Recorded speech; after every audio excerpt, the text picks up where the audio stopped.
আমরা এখানে সকলেই মিলিত হয়েছি।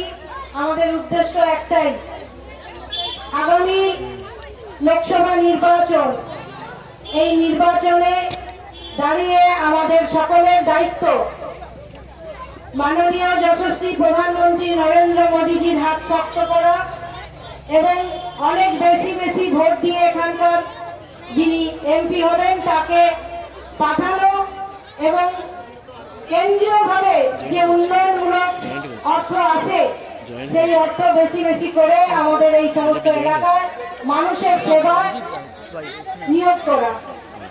তা করতে গেলে আমাদের সকলকে ঐক্যবদ্ধ লড়াই করতে হবে।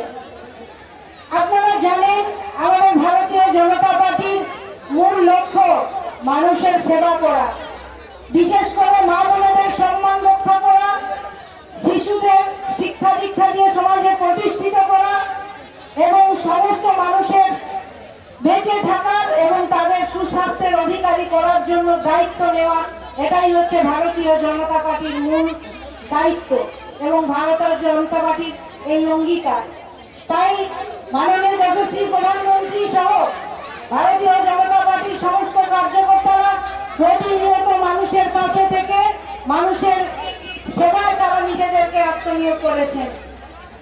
এই পঞ্চায়েতের মাধ্যমে নির্বাচিত প্রতিনিধিদের মাধ্যমে যেমন হচ্ছে, তেমন রাজনৈতিকভাবে যখন তৃণমূলের হিংসায় আমাদের মা বোনেদের নির্যাতিত হতে হয় তখন আমাদের নেতৃত্বরা ঝাঁপিয়ে পড়েন প্রশাসনের কাছে দরবার করার জন্য। প্রশাসনকে দিয়ে যেভাবে মানুষকে নিপীড়িত অত্যাচারিত হতে হয়েছে তার প্রতিবাদ করার জন্য আমাদের প্রতিনিয়ত রাস্তায় লড়াই করতে হয়। তাই আপনাদের কাছে আমি শুধু এটুকুই বলবো, আপনারা সকলে ঐক্যবদ্ধ থাকুন। আমরা আছি আপনাদের পাশে।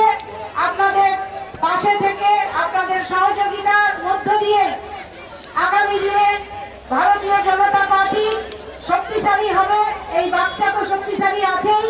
আপনারা প্রধান পেয়েছেন, আপনাদের এই এলাকায় যেমন উন্নয়ন হচ্ছে তেমন অন্যান্য যে সমস্ত অঞ্চলগুলি আছে যেখানে সততা করে, সেখানে জালিয়াতি করে যেখানে ভারতীয় জনতা পার্টিকে হারানো হয়েছে সেই এলাকাগুলোতেও মানুষকে উদ্বুদ্ধ করতে হবে। আপনাদেরকে সেই এলাকার আপনাদের পাশের অঞ্চল এলাকাগুলিতে সেখানে সাংগঠনিকভাবে শক্তিশালী করার দায়িত্ব নিতে হবে আপনাদের। এই ময়না বিধানসভাকে তৃণমূল মুক্ত করতে হবে আপনাদেরকে এই দায়িত্ব নিয়ে। আপনারা এই সভা থেকে ফিরে যাবেন সেই অঙ্গীকার নিয়ে, এই আশা রেখে সকলকে আমি আবার অভিনন্দন শুভেচ্ছা জানিয়ে আমার কথা শেষ করছি। বন্দে মাতরম, ভারত মাতা কি জয়। নমস্কার।